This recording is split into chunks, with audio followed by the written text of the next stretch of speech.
Welcome, it's Jeremy Allen Gould. I'm coming to you today to confirm between God and of man that in fact, the rumors that you have all heard are true.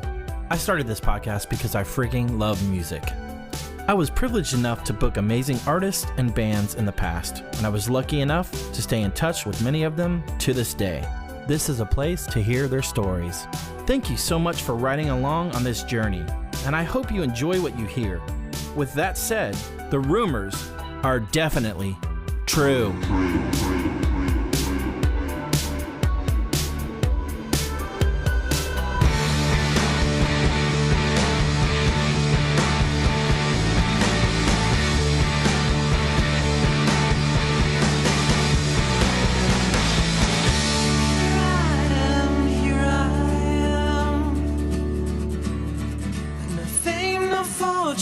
Only permanent. What fame is lost to me, love and fortune, to live on the family land. Look at these hands, look at these hands.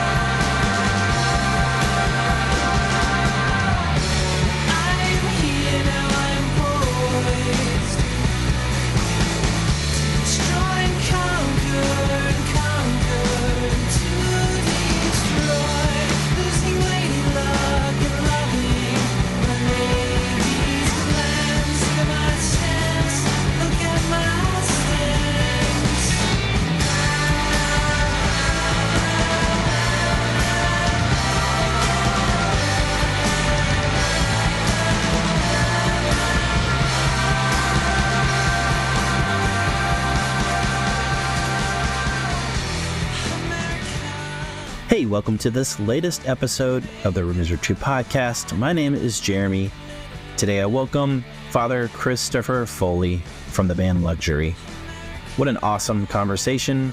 Grew up loving this band, loving all their records, loving the rock and roll, the sass. I loved it all. Incredible band, incredible records, very influential in my life and many of yours as well. Awesome conversation. Got to talk about the records overall, as well as the movie Parallel Love that came out. It is free on Tubi currently, just so you all know. Awesome conversation. Chris and I met a couple years ago, and it was just cool to reconnect. So I hope you enjoy this latest episode with Father Christopher Foley.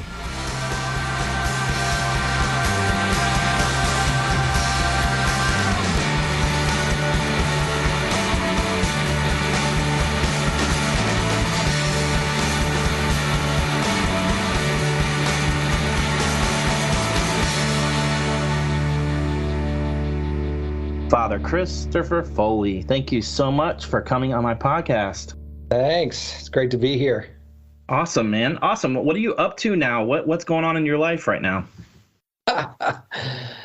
Well, as a full-time Orthodox priest, my life is very busy, and we are in the middle of building a church. So wow. I'm wearing not only the cassock of a priest, but also I have a hard helmet and that I wear on the job site every day. I feel like I'm a contractor as well. Wow. So that's pretty awesome right now. Where is it, in North Carolina area? Yeah, in Kernersville. It's between Winston. Oh, okay. I just had Dusty. Yeah. Nice. Well, almost two in a row from that area. That's nuts. That's awesome. That's rad. So how's some family doing? How things going with that? Things are good. I've got 4 kids, and between 24 down to 14, all boys. So never a dull moment. I bet. Yeah. Are they following in Dad's footsteps at all? Well, my 20 graduated from a recording and engineering local technical school. So he's been getting into recording engineering, music business, and he's played around in some bands. And, that's cool. That's cool. Does he love Luxury? Yeah, I think so. they wear our T-shirts around, so they're That's not cool. embarrassed. That's awesome. That's right. And they got to see us play finally when we Oh, wow. Ernest us back, so that was cool. That's really cool. That's super cool. Yeah. Awesome, man. Well, I was going to go back to when you and I originally met. We met, I think it was in Greensboro at a Me Without You, and I was with Sun Bears. And I remember seeing you guys walk in, and I don't know if I ever told you this, but my friend Jared Bowser, who's the drummer, he's like, I think that's Chris from Luxury. And I was like, oh my God. Like, I was freaking out inside. You know, the 16, 17, 18-year-old me was losing it. And, of course, you know, when I came up to talk to you, you were so kind and awesome, and it was such a privilege to meet you. So I'll never forget that. It was an awesome show and awesome opportunity. It's rare to ever be kind of recognized.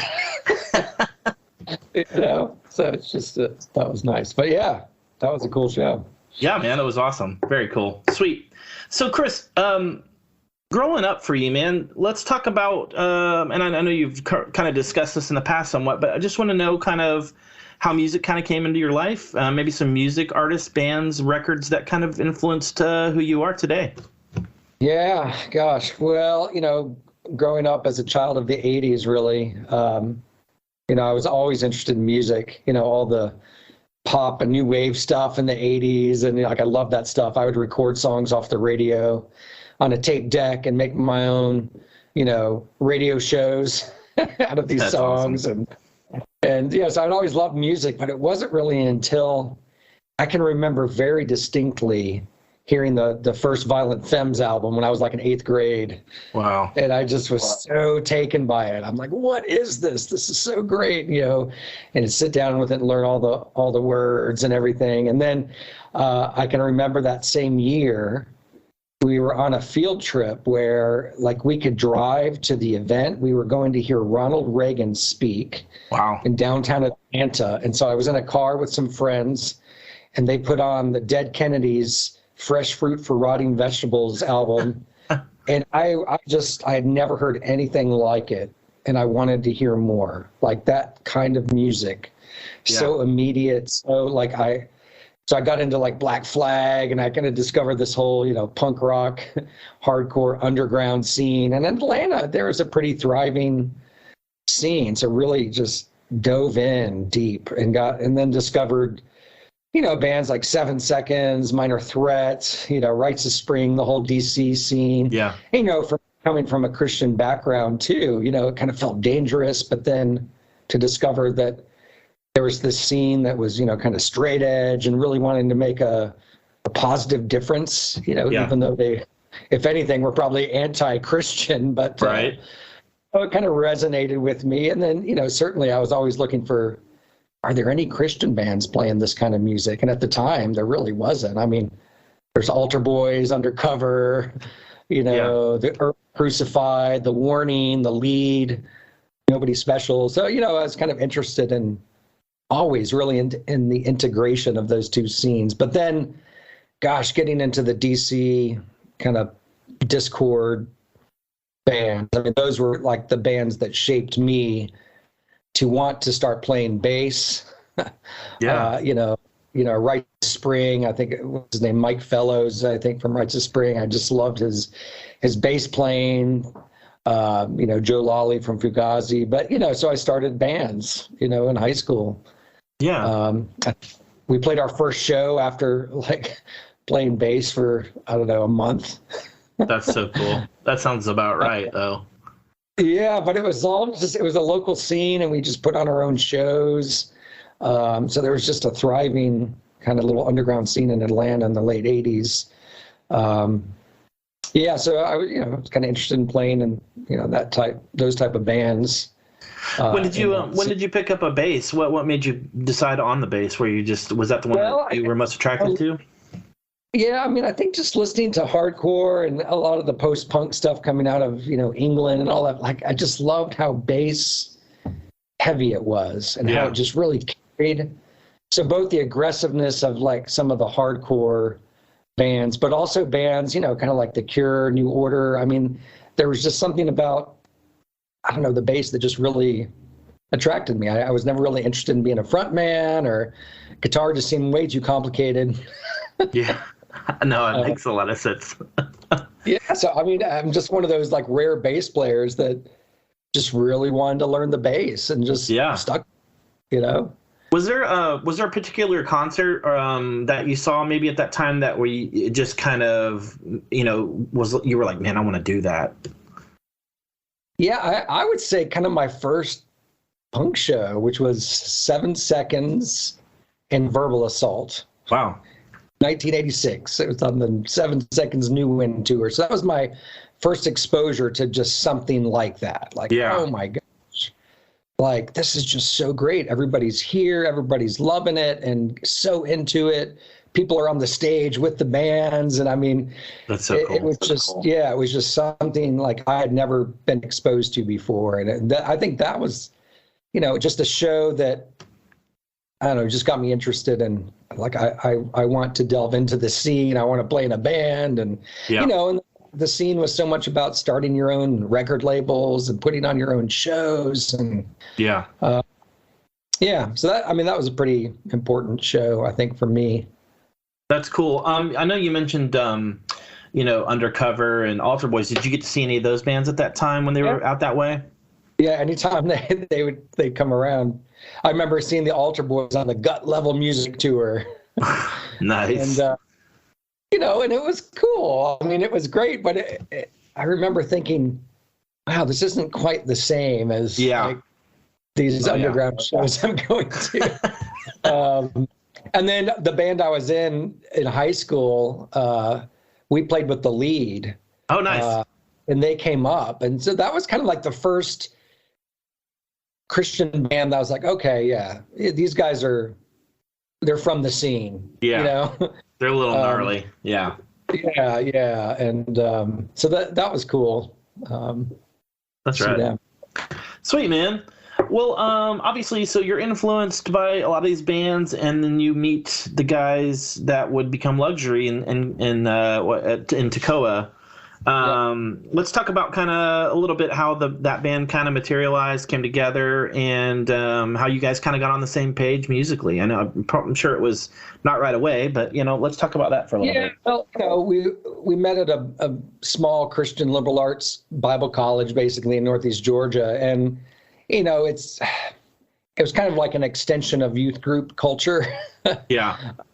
So in a situation like that, at least for myself, you know, I was so desperate to find some like-minded people. Yeah. So right away, I'm scanning the cafeteria for band shirts or Doc Martens, or, you know, something to like, okay, where's my tribe here? Yep. And very quickly found the guys that eventually, you know, we started Luxury, and, you know, still lifelong friends. But, you know, I think when you're desperate to find like-minded people, you know, our tastes weren't exactly the same. Sure. But they were just non-mainstream. No, totally. Yeah. So, you know, when we first started playing together, you know, we were from such a different, I don't know, background musically, but somehow we tried to make it work. Yeah, totally. You know, put the DC punk thing in with the Morrissey thing, with the U2 thing, with the Led Zeppelin thing, with the Jam. Absolutely. You know, like put that in a blender, and, you know. Well, it worked, man. It worked. It really did. So how long did you start playing? I guess you started the band, obviously, you played some shows. I remember watching the film, like you know, had a little DIY spot that you guys would play at and put shows on and stuff. Right. How long after you had formed the band did maybe Tooth and Nail start coming around? You know, were you playing, obviously playing with the other bands that were touring at the time in that area? Yeah. So we started playing regionally, and there were some promoters in Atlanta that would bring some of these bands around. And then, yeah, we had a little venue up in Toccoa where we were booking bands. And, you know, so we were called The Shroud early on. Yeah. You know, for a few years. And then, you know, quickly, I don't know, just kind of realized we wanted to change the name. And, we played a few local festivals. There was a festival in Atlanta called Interseeds. That was kind of trying to do a Cornerstone type thing in the Atlanta area. So we started getting to know some of the other bands. That's where we first met, like Morellis Forest, when they were unsigned. We got to know the Prayer Chain guys pretty well. We played them a number of times. We booked them at our venue. And they just loved Luxury. So this was like, I don't know, 93, 94 is when we kind of got to know them. And they just got they became like our cheerleaders out in the West Coast. That's so cool. So they were wearing our shirts at their shows, and they started talking to Brandon from Tooth and Nail. That's when Brandon was still down in Southern California. And so they really encouraged us to play Cornerstone. And we weren't terribly interested, in pursuing the Christian music scene, per se. But when Tooth and Nail came out, we're kind of like, well, they're doing this cool thing. We like the Starfire album, that first MXPX album. I mean, it was like they were focusing on the art and the music, and, maybe had a similar philosophy about faith and art and all of that. So, Prayer Chain really encouraged us. You guys got to go to Cornerstone. Try to get on the impromptu stage, and we'll try to get Brandon there. That's cool. So that's what we did. We went up to Cornerstone, and like you see in the movie, I mean, we didn't get selected for the impromptu stage till the very last day. Jeez Louise. But Brandon had come by our table a few times, like, I'm going to come see you guys play. And, Prayer Chain guys keep talking you up. And so we played, on the last day, on the Sunday of Cornerstone, 94, I think it was. And he offered us a deal on the spot. We sat down and talked about it, and, sent the contract at some point. And then by that winter, we were in Nashville recording. Unbelievable. Amazing. Thank you, with Chris Colbert and Steve Hindalong. That's nuts. Which for us, people we respected. Yeah, so absolutely. Absolutely. Yeah. Well, that's cool. I was going to let's talk about Amazing and Thank You. Fantastic record.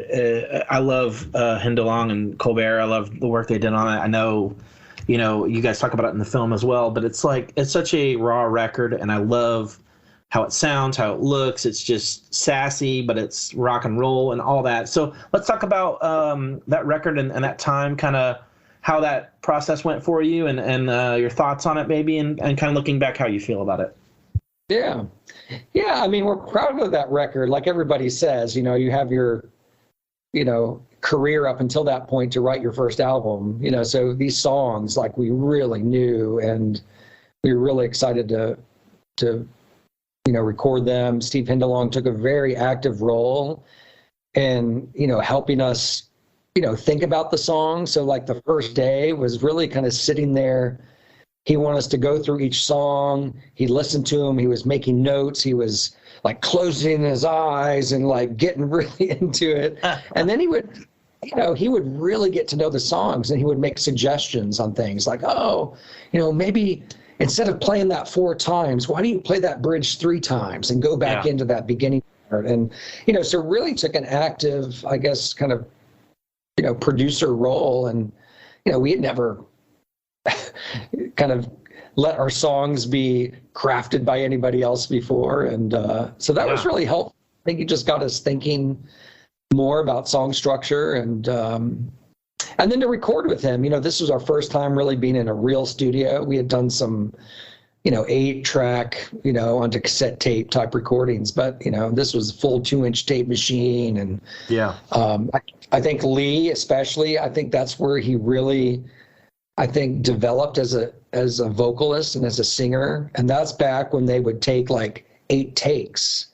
Wow. Like actually cut and paste the best parts of each of those tracks. So Chris Colbert was down there with a little X-Acto knife and tape, putting it all together. And so it was a real learning experience, I think, for us. Being in the studio. It was a lot of fun too. It was just Yeah. Was the whole record written before you went in? I know you said you had worked on it, up to that point. Where did you write any of the music in the studio? Gosh, no, I don't think we did on that one. I think we had all of those songs written, even the bonus tracks that appeared. I think even those were already written. Wow. Yeah. That's really cool. What's your favorite song on that record? Oh, gosh. Oh, man. Oh, that's a hard one. I guess my favorite one to play is Flaming Youth, Flames On. Yeah. It's just, I like how punchy and aggressive it is. It's really fun to play live. And absolutely. I really enjoyed that one, but I love the vibe of like Solid Gold, I just, like kind of polar opposites in terms of songs, but yeah, man. What were your thoughts when you heard the record when it was finally done? When they had let you hear the how it sounded. What were your thoughts? I was so floored. I mean, it's like, whoa, that's us. Yes. Well, you're just used to this kind of aggressive live thing, and just to hear something so produced, and you can hear everything, and it was just it was like, how do they do that? How do they record that? Is that really us? It was. Yeah. Yeah, man, it's I totally can imagine, at that time just being like, like you said, you're this band, you finally hear it on tape, and you're like, that's got to be mind blowing, honestly. What artwork and stuff for that? Kind of how did that come to? Yeah, well, Lee, the singer, he's always been, very particular about, I don't know, kind of the look and the style and the art direction. So, I mean, he came up with the cover and all of that. Unfortunately, I can't remember exactly why, but maybe timing wise, Tooth and Nail wound up just doing the interior of the booklet themselves. Oh, yeah. And didn't really get an approval on that. Wow. All of a sudden we got the final product, and we're like, whoa, what's this? And we had sent them, I think, like a bunch of pictures and kind of a description of what we were hoping to do on the inside. And I think they thought that they were doing something that would be in the luxury vibe, but yeah, some of the interior, it's just, I think it's pretty awful. And I think they forgot, they didn't put the lyrics on one of the songs. And so we weren't terribly pleased with, the inside. I get it. Artwork. What did Tooth and Nail think of the record? Do you know, kind of, I know you can't speak for them, but kind of were they stoked on it? How was Brandon stoked on it? And, Brandon came out when we were recording, and he was, really excited to, to hear it. And, I think Brandon was a big Smiths fan. And, I think he kind of saw Luxury as his, like, oh, I can have a Smiths type band on the label. And so, I mean, we felt like he was excited about it, and, I think was pleased with it. And then, of course, to see press coming out and reviews, and, that was pretty cool for us to, this tiny little band in Georgia to, like, see it advertised and, I don't know, the front cover of, Alternative Press or something, it was kind of. Yeah, I was going to ask you, what was the reception like for that? I mean, do you remember, obviously there were reviews of it and stuff. Did you get a lot of press in maybe the secular world as well? Yeah, I mean, we did a little bit. I mean, I think we thought that Tooth and Nail had more mainstream connections than they did at the time. Like if Luxury would have come around 10 years after, I mean, Nail had cred by that point in the mainstream world, but we just didn't get as much. I mean, I think I had a review in like that Bikini magazine, and maybe Alternative Press did something, and so it was cool to see it reviewed. I think the Christian market didn't know what to do with the record. Yeah. Because it wasn't, some, Christian rah-rah type album. And even the lyrical content, we were told that it got returned. Oh, gosh. Both Tooth and Nail records actually, got returned. Parents didn't like the lyrics or whatever. Yeah. Oh, how dare you guys think outside the box? How dare you? Yeah, well, and I think we always kind of enjoyed, like, I don't know, kind of being in that pressure cooker of a super uber conservative, evangelicalism at the time. There's kind of, it was kind of fun to, I don't know, push against that a little bit. Absolutely. Absolutely. So record comes out, you go hit the road, I assume. Who are you touring with at this time? Yeah, I mean, mostly, we were doing a lot of Southeastern dates, like 3 or 4 day, short mini tours. And then I think it was for that album, we did I think that was the Prayer Chain tour, for Mercury. So we did the East Coast leg of that tour. But you didn't do the one I saw, which is weird, because I saw them in West Virginia with Starflyer, and you guys were not on it. Yeah, I can't remember how it was all split up. I think Starflyer did maybe like 60% of the dates, and we did the other 40%. So it was kind of up towards the Northeast and then down the East Coast and down into Florida and then over. So we must have gotten on the date after. So, I mean, I'm stoked I got to see Starflyer at least, but it would have been awesome if all three of you would have played. That would have been even better. What an awesome tour. I mean, Mercury is one of my all-time favorite records. I mean, what was that like on that tour? Oh, it was cool to see them perform that stuff every night. And it was on one of these tours where we did full production. And part of the contract is the band unloads the sound system and sets it all up and the lights and so it was a lot of work. It wasn't just show up and play. It was, by the time you had everything set up to play, you were all sweaty and I bet. What a long day. Yeah, but we learned a lot. I mean, that was, we learned a lot about touring and, the road and, all of that. That's cool, though. Did you get to open, I know you were mainly playing Christian venues, but was there any, maybe in Atlanta, you got to open for any bigger secular bands at all, or were you just kind of pigeonholed? No, I think we were pigeonholed, unfortunately, and it has come out over the last few years. I think Matt Hinton, the luxury band member, the guy that did the movie, he talked to somebody recently from Atlanta. He used to book it, the Masquerade or one of the big venues, and said, "Oh yeah, we knew about luxury, and we purposefully didn't put you on, certain shows because we didn't want a Christian band." And it was just so funny because we weren't same. I think it was just that Tooth and Nail connection at the time. So there was a few. I remember one show got canceled. We were going to open for Seam, which is one of my I love Seam. First favorite bands.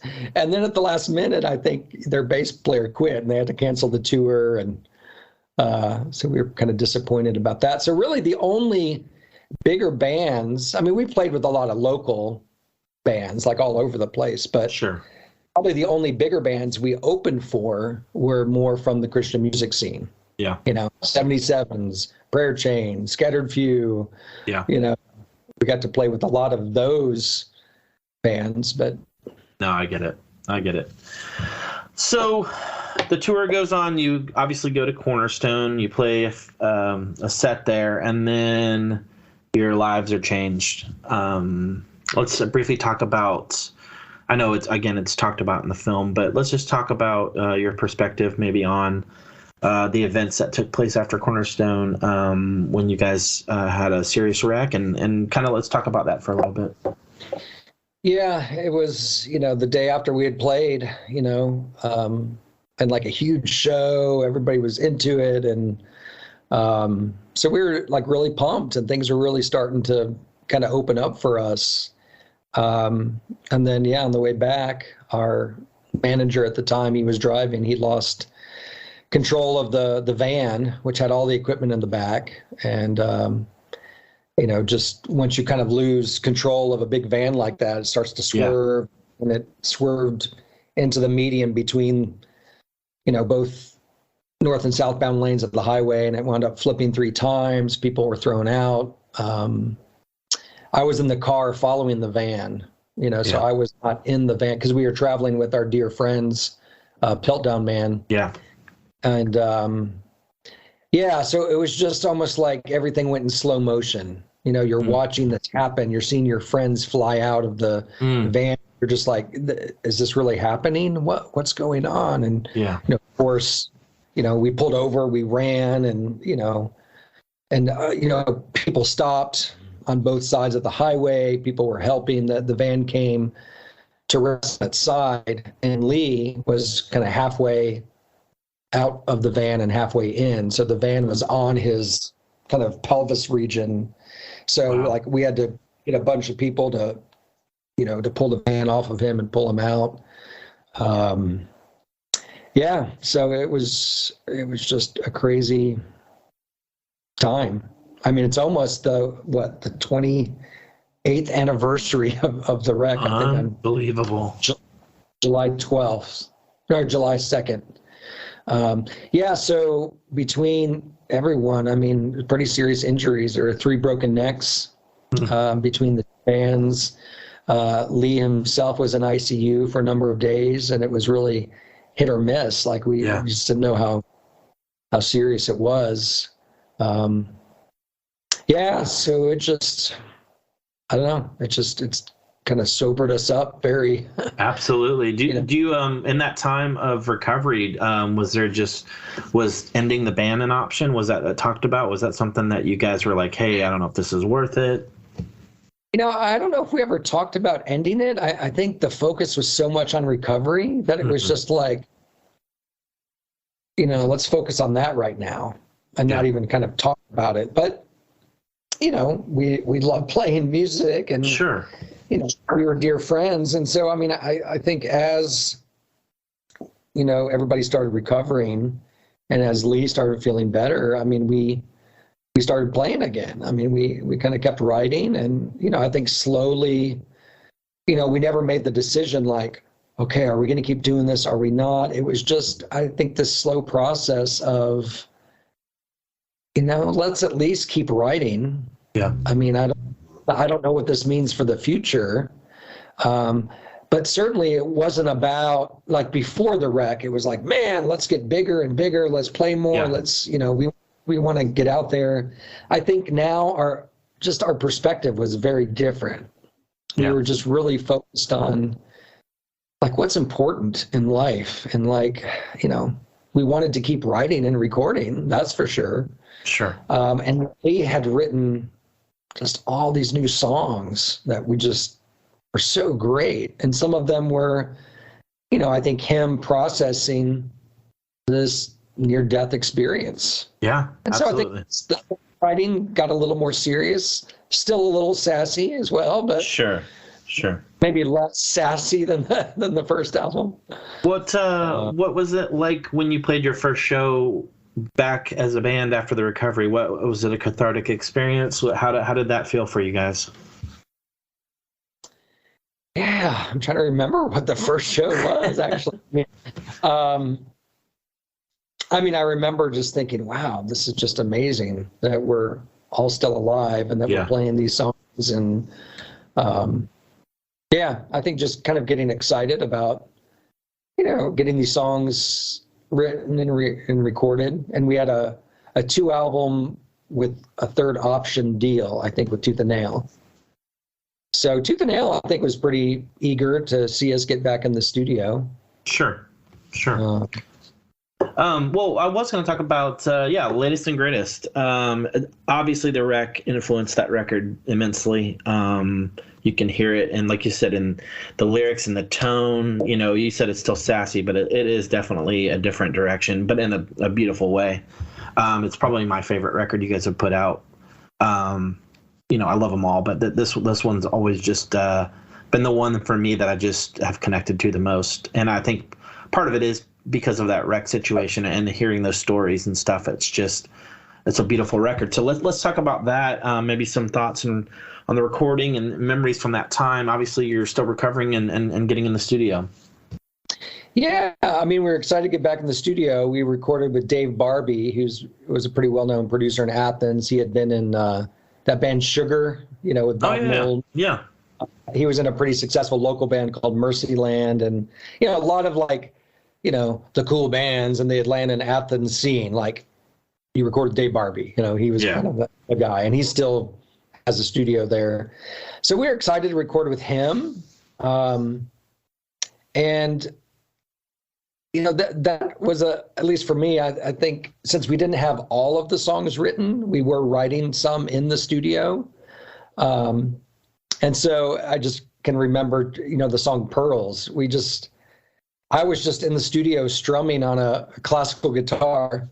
And then Dave Barbie comes out and like, wait, keep playing that. And he's setting up microphones and here, you do this. And somebody hit this bass drum and you here, play on the piano. And like all of a sudden, like a song had been crafted. That's so cool.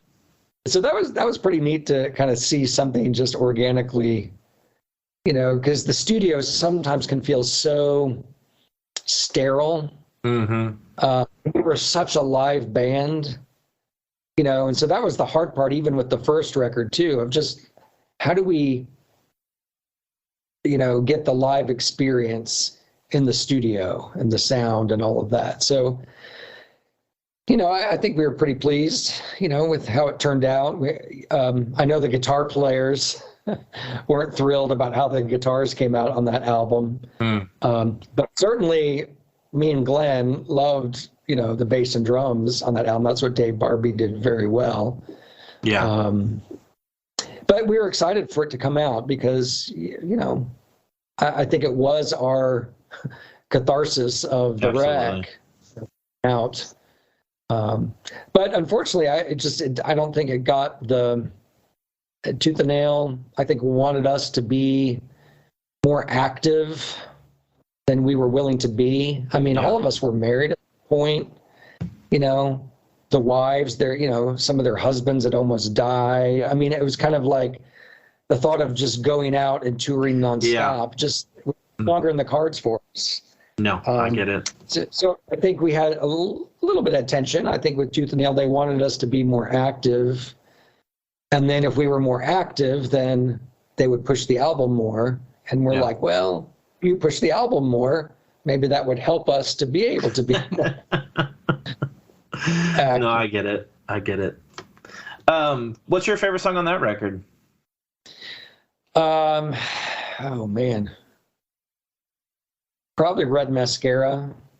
Just as a bass player, it's total bass and drum groove, and that's my favorite song to play live, even still. So that's probably my favorite. That's awesome. I've always loved "I Know Why the Cage Birds Sing." I think that's such a powerful song. I mean, I still get chills every time I listen to it, and it's such a, I don't know, it's such a beautiful song and such a well written song. And I've sent it to many people over the years, and it's just one of those songs I feel like it defines you guys somewhat in a I know you're kind of have all different influences, but I feel like that's the song. If I'm like, this is a song I want, because it encapsulates you guys all, just, I don't know, beautifully. I just think it sounds, when it kicks in at the end, getting chills right now thinking about it. Yeah, and that's a powerful song to play live too. And I think because it is definitely a reflection on the accident. I mean, it is a powerful song, and we've had people respond to us too, just that have been through some difficult stuff in their life, saying, man, that song was very helpful.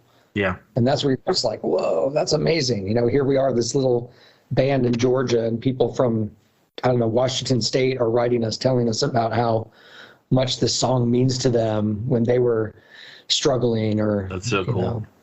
That's sick. Yeah. What was the reception like for that? I know you mentioned kind of there wasn't much press or Tooth and Nail doing their part, I guess, but kind of was there good reviews for that, or was the reception good? I think we had more reviews for that one, kind of in more mainstream press, which was nice to see. And some people gave it good reviews, but they were also, oh, this is just bland 90s guitar pop, or something. So we had to kind of deal with some of that. But also the Christian bookstore didn't like this one either. Of course they didn't.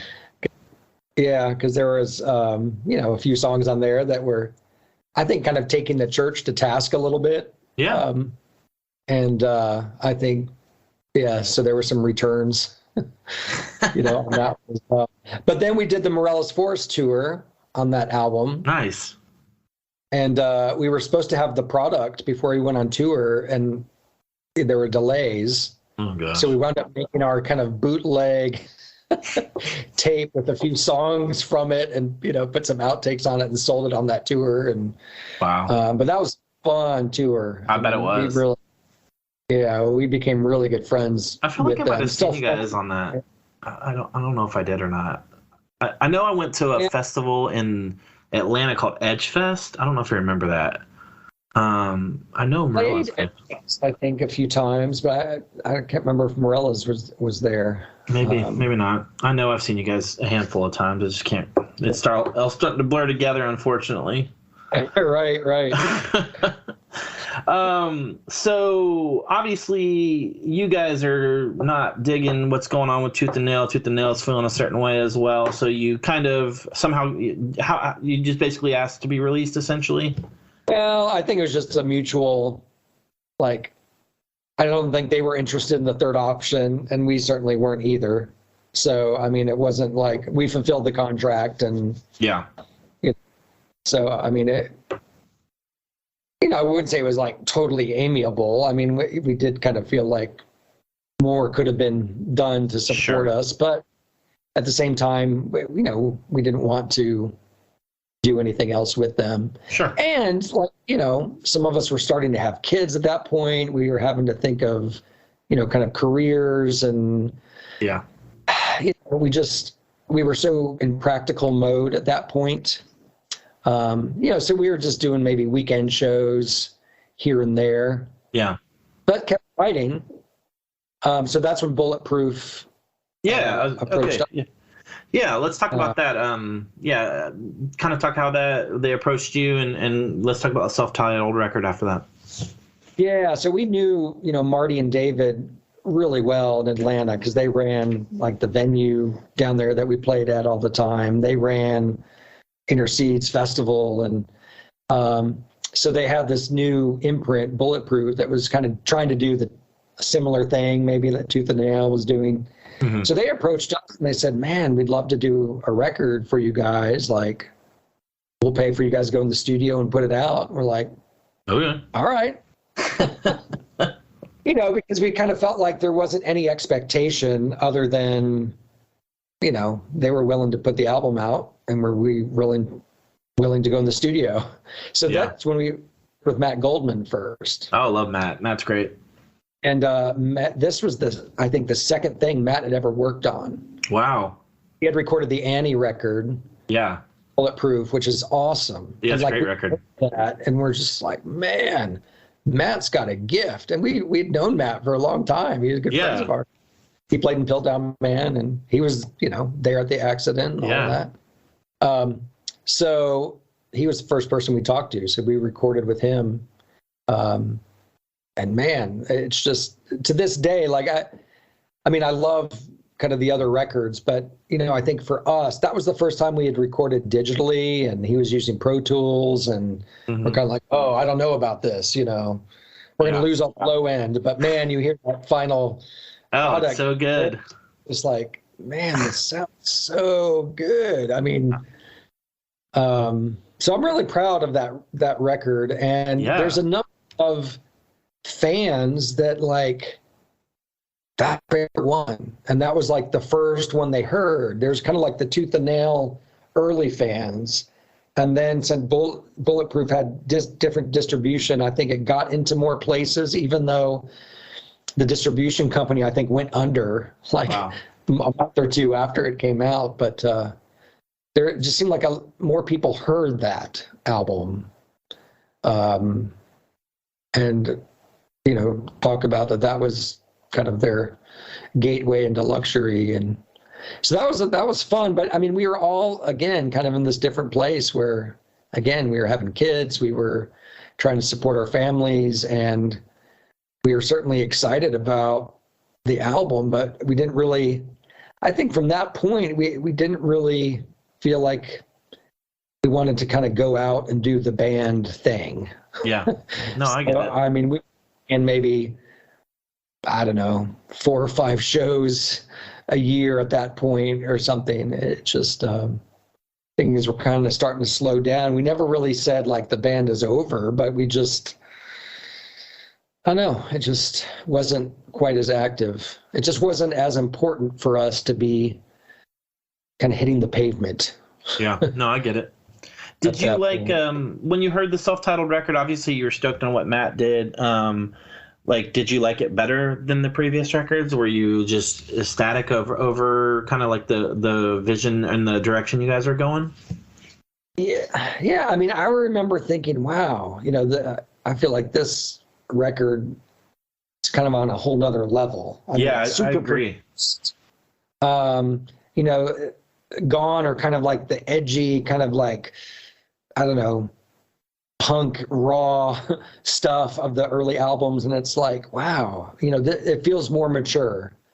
Yeah, I agree with that completely. Yeah, so I think we were all proud of it, and unfortunately, when the distributor went under, Bulletproof then wound up going under, and so they wound up just giving us all the product, and we still to this day have like thousands and thousands of CDs in boxes. Jeez Louise. That we've tried to give away. So if anybody's listening to this and want a free CD, hit me up. That's awesome. So you're obviously not playing much, just regional show here and there, family life's creeping in. You take a little bit of a break and before you start to work on health and sport, and I guess how does Northern come into the picture?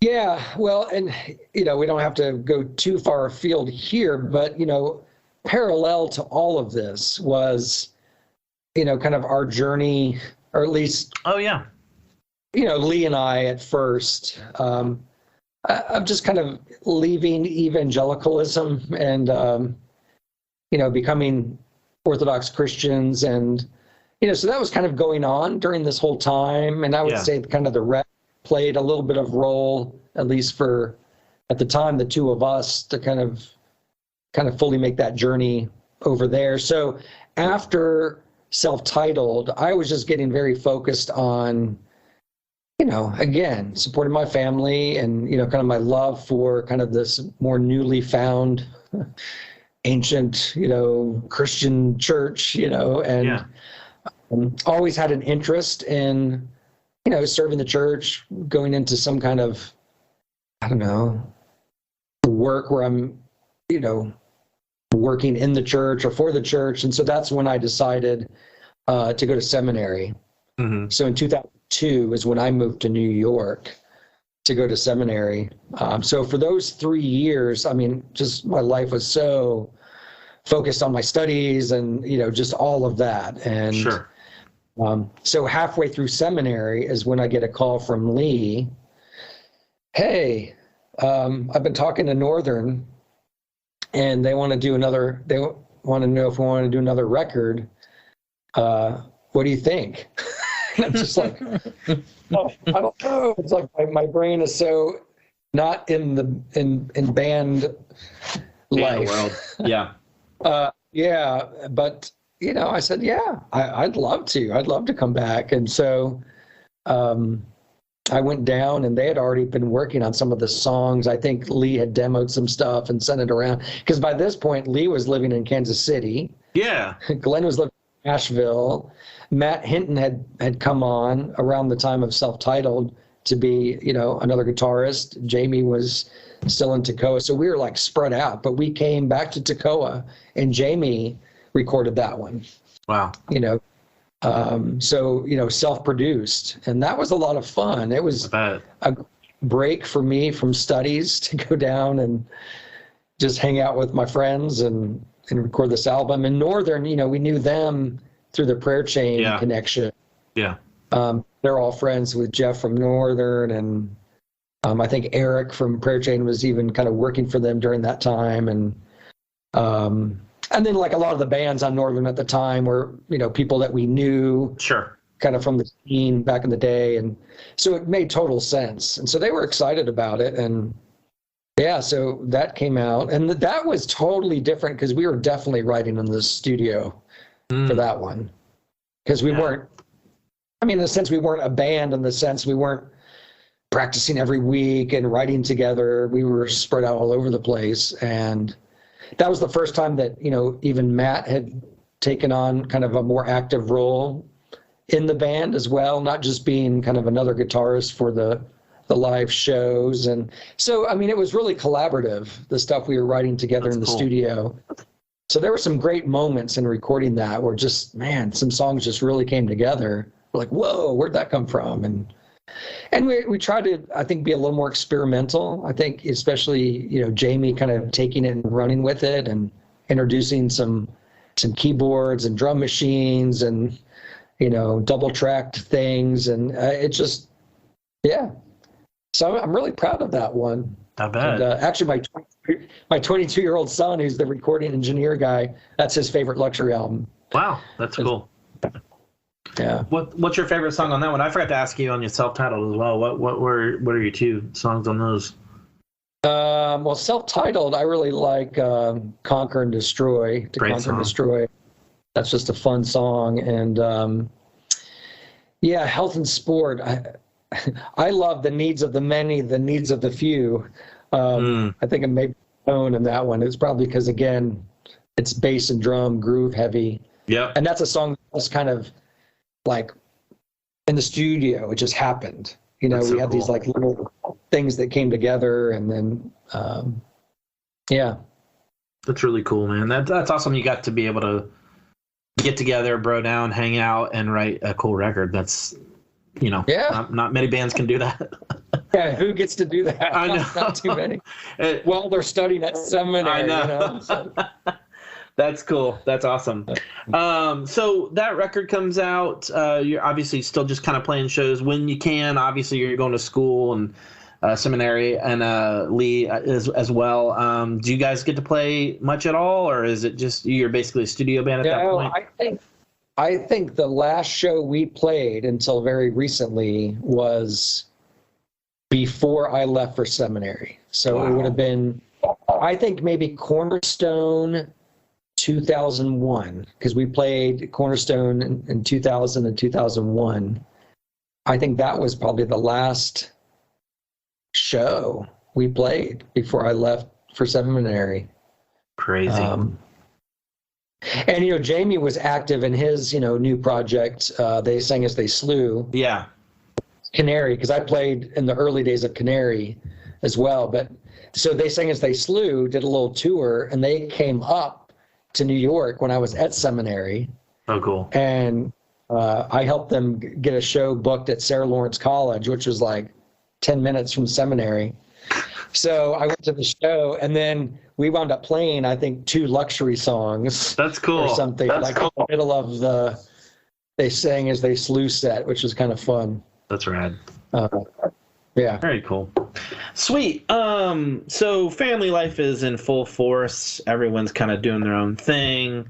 What brings up the Trophies record? Where does that kind of begin? Yeah, again, this, pesky Lee who keeps writing songs. And then Lee also has a very, awesome solo career as all things full, and all of his solo stuff. So, he's just so prolific. So 2014, or it's probably like 2013, he calls. So by this point, Jamie and Lee had both gone to seminary, a few years after I graduated. They went to the same seminary I went to. They graduated. So, the three of us who are priests are, in full priest mode, working in our parishes and all of that. And, Matt has his, Bell Street burritos in Atlanta. Glenn's still living in Asheville. And so 2013, Lee sends us all a message saying, man, I'm writing some songs. You guys want to do another luxury record? And we're like, hell yeah. Because by this point, it's like, man, every priest needs a hobby, is what one of my mentors at seminary said. And by this point, I was like, man, I need a creative outlet, and this would just be awesome to be able to do this. So we did a Kickstarter, I think, to raise money, and it got funded almost immediately. And so we were back in the studio with Matt Goldman again, at Glow in the Dark in Atlanta. And that really felt like, wow, we hadn't gotten together as a band for, quite a number of years at this point. So it was just so great to get back in the studio. We played through some of our old songs, which sounded pretty awful at that point. But Lee had been writing, and he had sent out some of the songs, and man, it came together. It was hard because, when you're not playing together all the time, and then you're trying to write and come together, and we're totally in different places musically. We're just in different places than we were back in the day. And, really that was a struggle to kind of bring that all together. But I think by the time it all came together, I remember hearing the first mixes, because the guitars especially were done long after, I was around in the studio. So we did bass, drums, scratch guitar, scratch vocals, and then they did a lot of that on their own. So I didn't know what the guitars were going to be sounding like. And then all of a sudden to hear the first mixes, for that song Parallel Love, I was like, so whoa. Good. It's so man, good. This is so great. And it's so different than even how we had been playing it. And so by the time we finished mixing that and got the mastered version, I was like, man, I am so proud of this record. That's so and cool. So the Kickstarter people got it right away. But during this time, maybe to transition over to the movie a little bit, Matt had done some other documentaries. He has this great documentary on Sacred Heart shape note music singing in the Deep South. And that's awesome. I'll have to check that out. yeah, it's really good. It won a bunch of awards and stuff. So he kept showing up at the sessions with a camera, or a guy that he, I guess, was paying to show up with a camera. So during all of the trophy session, somebody was there with a camera recording a bunch of stuff, and we're kind of like, Matt, what are you doing here? What's going on? He's like, man, I think this is a great story, and we're kind of like, well, it's our story, so it's maybe cool to us, but do you think other people would be interested? He's like, I think it's a great story. Just, the wreck, the band, moving towards success, the struggle of after the accident, 3 of these rock band members becoming Orthodox priests. It's a unique story that's not common. So he wound up doing a Kickstarter or GoFundMe or something for it, and was trying to raise just a crazy amount of money, but it got funded. Wow. So then we had to make this hard decision about trophies. We were so excited to get it out there. But, Matt was like, can we hold it back and release it at the same time as the film? And we're like, well, how long will that take? I don't know, about a year. Oh, my. But it wound up being closer to, 2 or 3 years before we were able to release it. And then, so Matt was just working full time on the movie, traveling all over the country, doing interviews, coming up and interviewing the bus. And, then the editing process, just painstaking. And I bet. But then, I don't know. It's just, the movie eventually was finished and came out. And I think we even waited to release trophies, kind of a little bit after the release of the film. Mm-hmm. So they weren't being released on the same day. So Matt did the whole film festival circuit. And man, he started winning all these awards. The movie was getting all this traction. And I just remember the first time watching it, like I wept. Yeah, I was going to ask you, what were you guys' thoughts?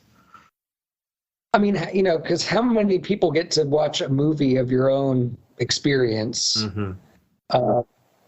But it's done in such a beautiful, it is moving way that it's just, I think it was the first time I'd kind of seen the whole story together.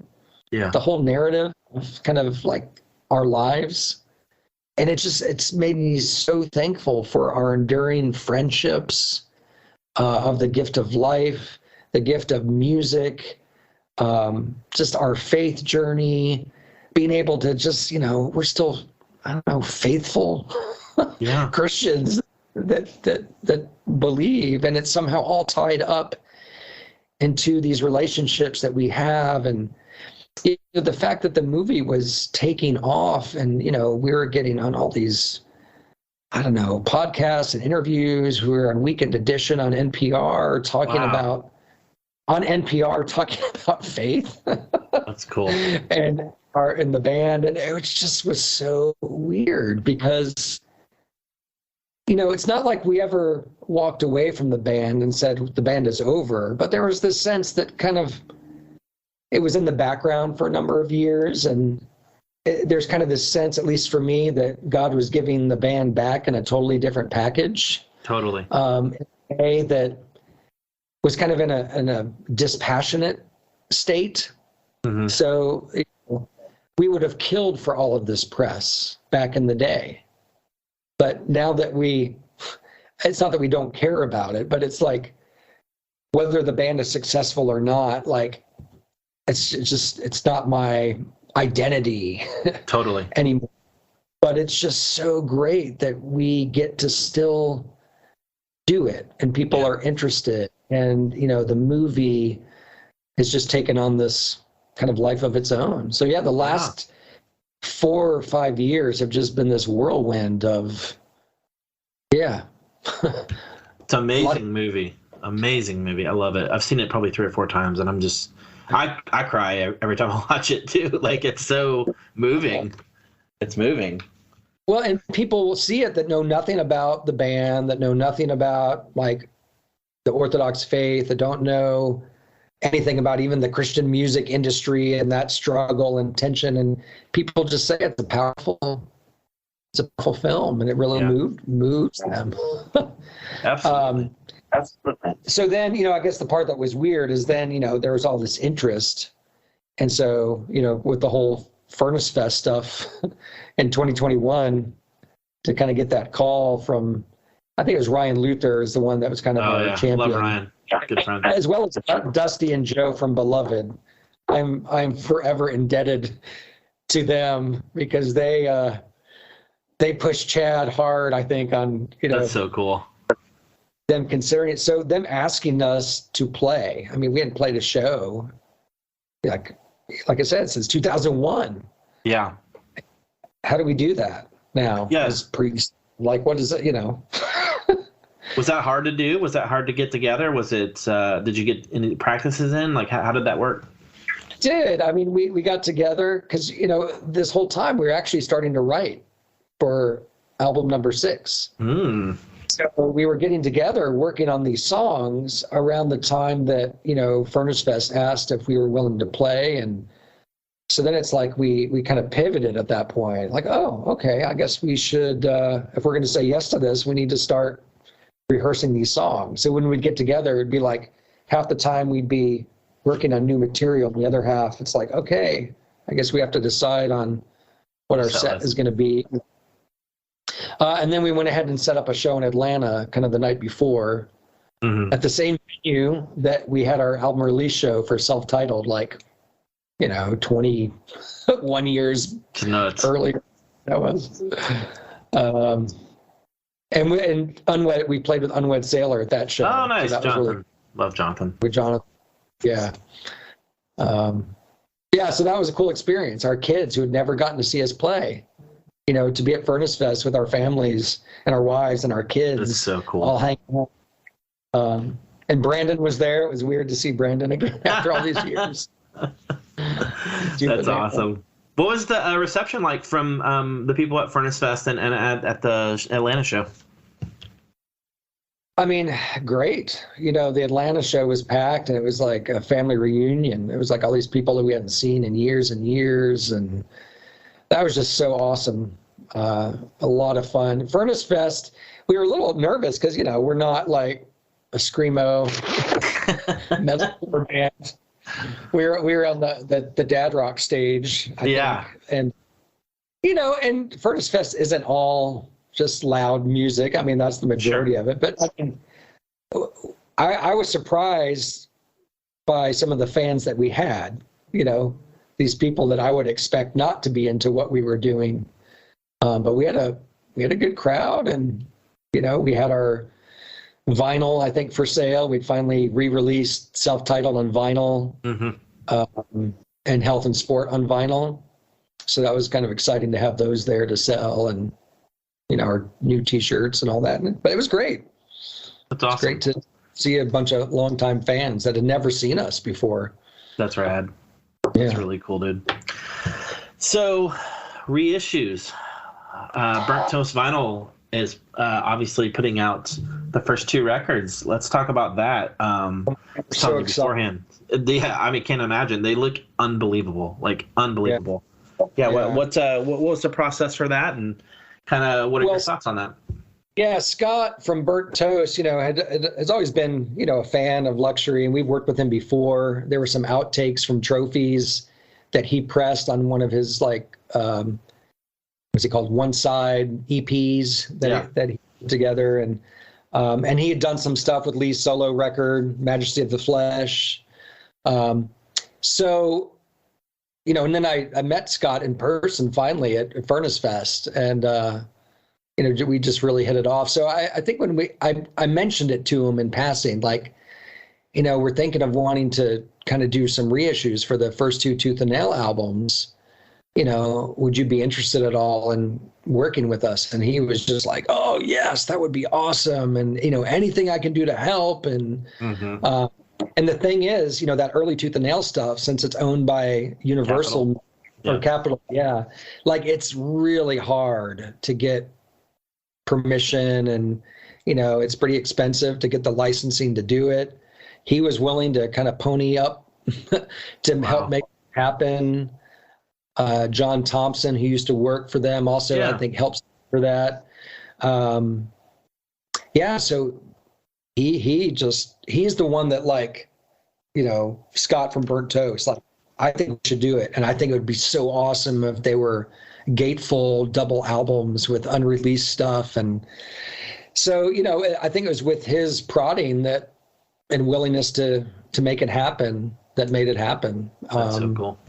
So then Jamie kind of redid a lot of the layout for the first albums. And so we're totally psyched about them coming out. I mean, to be able to have the full discography finally on, I mean, it's kind of a shame that those first 2 were never released on vinyl. I know, that's shocking.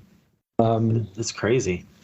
Yeah. Are you just doing that, the first pressing? Are you going to do more, like, to have kind of over the years if people want to buy it?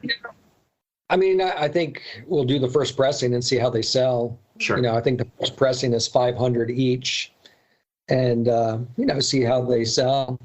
Yeah. So I think those are up for pre-order now, and I think they're going to ship in August. So those are ready to go. I got mine. I'm pumped. Awesome. It's like Christmas Day. It's coming in August. Yeah. Dude, that's so cool. I'm like you said, it's just one of those surprising they hadn't been pressed, but it's just, I think you guys did it well. And, Scott did a fantastic job. Looks fantastic, and you guys working on it. Just, I'm stoked. Can't wait. Put it on the turntable. Yeah, it's a cool idea to release them both at the same time. I know. Make them available together, and and they've been remastered too. So cool. So Michael Graves, he's a Emmy Award-winning sound engineer. He's worked on a lot of stuff. He did all the sound for the movie as well, and he's able to take things. We didn't have the master tapes. I think they got lost. Wow. Or there was a flood or something. There was some reason why we couldn't get the masters.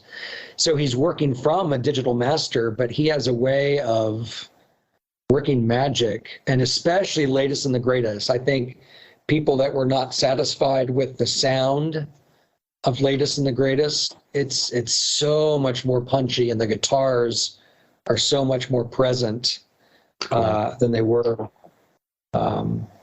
It has some unreleased tracks and some extras on there, some live stuff, and I think people will be really happy with it.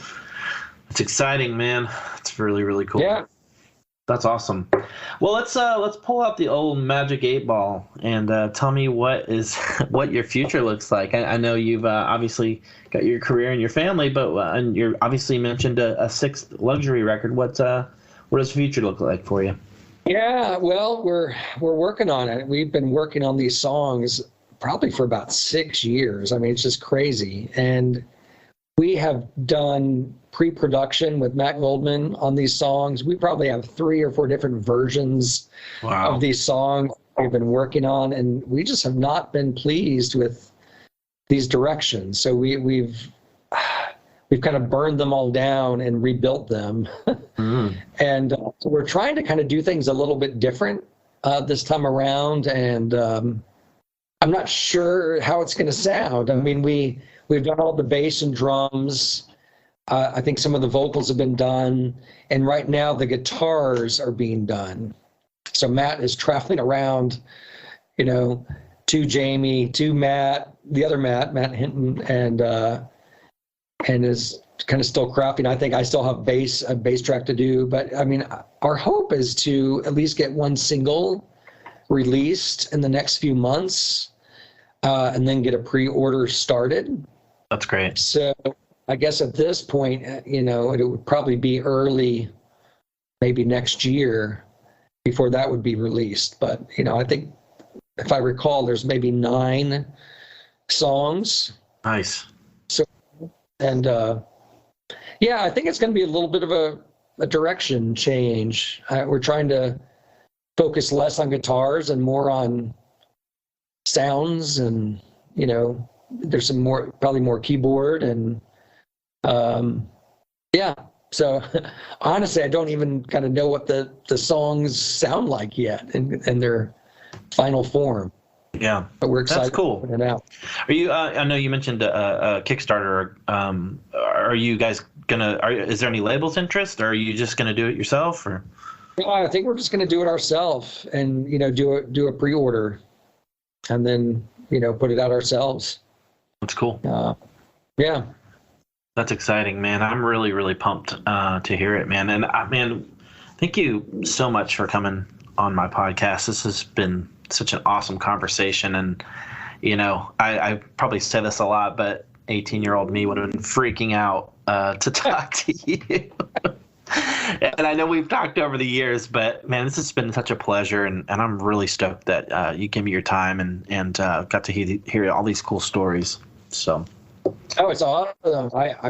I'm just, it's an honor that you're even interested and that your listeners are interested. We kind of feel like, there's 2 or 3 other people out there that might be interested in what we're doing. So, dude, hey, man, they're out there. Trust me, they're out there. Chris, or Father Chris, I should say. Thank you so much for your time, and I hope to see you soon, and maybe I'll see you guys play at some point again. So we'll see. All right, man. I'll talk to you soon.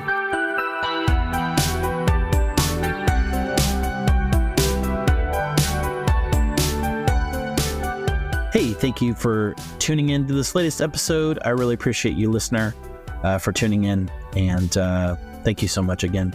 Thank you to Father Christopher Foley for his time, his stories. What an awesome dude. Amazing story, amazing musician. So stoked to have this opportunity to talk to a band that I loved as a teenager. So again, thank you, Chris, and really stoked for this upcoming Luxury reissues and the potential 6th record coming out. So stay tuned for that. Add me on Facebook and Instagram if you'd like, at the Rumors Are True Cast. Like and subscribe to the podcast. Tell your mom, tell your friends, tell whoever if you want. So thanks, guys. Nostalgia still is a hell of a drug, guys.